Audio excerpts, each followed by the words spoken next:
Nakalagay doon yung date kung kailan ako sinagot ng iyong ina. Pero paano to napunta kay Stephanie? Kaya nga kailangan ko ang tulong mo.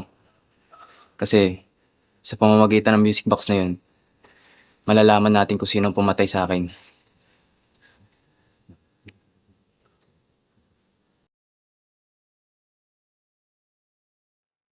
Mukhang effective ang pagpapanggap mo na paibigin si Malaya.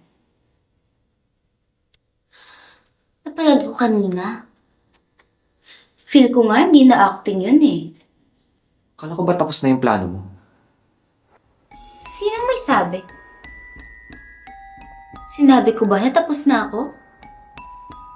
Alam mo, Steven, paano kaya kung tulad ng character mong si David, malaman ni Malaya na nagpapanggap ka lang?